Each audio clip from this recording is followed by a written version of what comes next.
Hello mga kamamshi, mga kapapshi, welcome to the Roca Vlog. So guys, dahil nga pinasyal ko yung mga amiga nako diri sa Kuan sa Bantayan Island.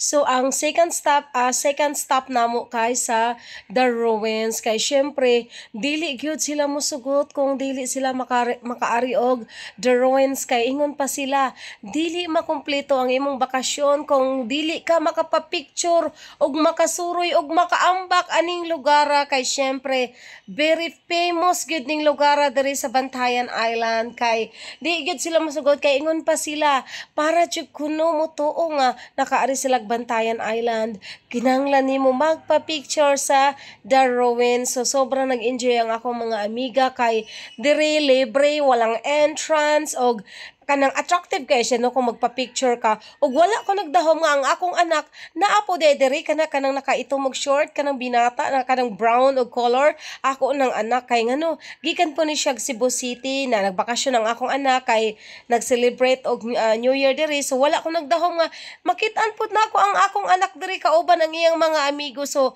kaning ikaduha ni ambak mao ni ang akong binata ang akong ulitaw. So nag-enjoy pud siya sa iyang mga barkada diri no, nag-rent pod sila kanang motor para makaikot-ikot pod sila diri sa The Ruins or sa Santa Fe or Bantayan Island. O kaning ilang amigo gikan pa pod ni siya Cagayan nga ni ari ra pod siya diri sa Bantayan Island kay grabe gyud kabungga ang atong Bantayan Island no, sobra kalimpyo ka peaceful basta wala na akong masabi. So ang akong mga amiga grabe ang ilang pagka-enjoy diri sa The Ruins kay sa wakas daw kasama na sila sa mga pa-picture diri, makaligo og makasuroy-suroy diri. So kay siyempre isa sa mga pinagyayabang talaga ng Bantayan Island ang The Ruins nga kapag ikaw daw ay nakaari makaingon na lang jud ka wag muna tayong umuwi o di ba may paganyan-ganyan pang inyong The Roca Vlogs.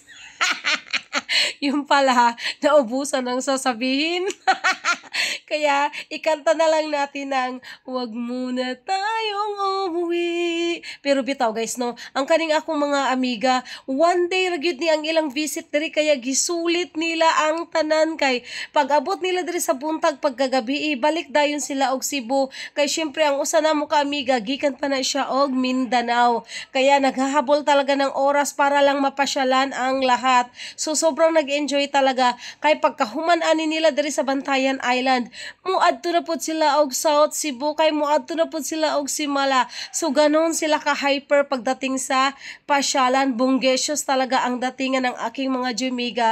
So daghan kaayog salamat sa akong mga Jumiga sa pag-visit nila diri sa Bantayan Island og sobrang nag-enjoy talaga sila og mugunahan pa silang mobalik diri. So maura to.